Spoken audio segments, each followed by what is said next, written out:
Special morning here on Turning Point because we are joined by a very special guest, Indian football captain Baichung Bhutia. Baichung, thanks very much for joining us on Turning Point. Now, of course, it's been a tough few weeks for you, the issue with Mohan Bagan and your participation in a reality dance contest.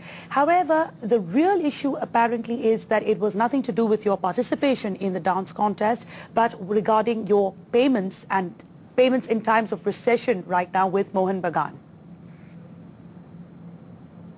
Not at all. I think in the past we did have slightly problem. Obviously, non-payment of the salary was the issue. Again, they were only it was with the same one or two of the same guys which I am having problem. I don't think the problem is with the club and the money. If in case they had a problem with money, again the best thing was to sit down, talk over it, and not go publicly and start having a press conference and questioning my commitment and saying that I've been missing practice. I think which was a very wrong way. It's sad that there are one of two people who run clubs in this manner.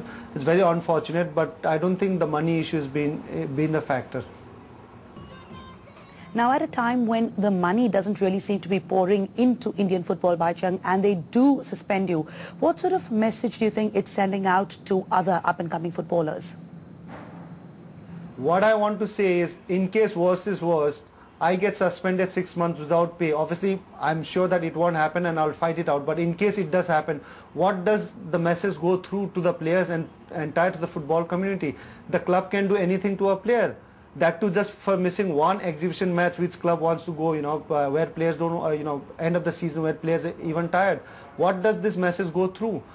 From next year, I think any club would have the right to sign 4 or 5 years and suspend you after 2 or 3 years if you don't have a relation with the few individuals in the club. So not the best message there from the footballing club to the players. But do you feel that Bagan did the right thing by going to town with the press with this issue when they could have just come to you quietly and actually sorted it out before it got so complicated and publicly dirty?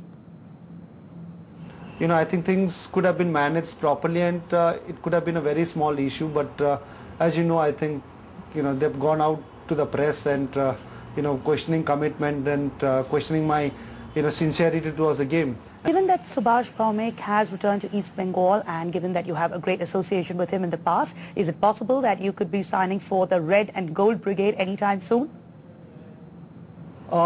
See, I'm not at the moment saying where I would be signing. Yes, I have been talking to 1 or 2 clubs and that I would be doing it sooner because obviously I'm leaving for the national camp on 24th of this month. So I would be signing with the club soon. But I'm just trying to sort out the first problem and then move on to the second one. Thanks very much, Baichung, for joining us. We do hope that this issue is sorted out in your best interests and in the best interests of Indian football.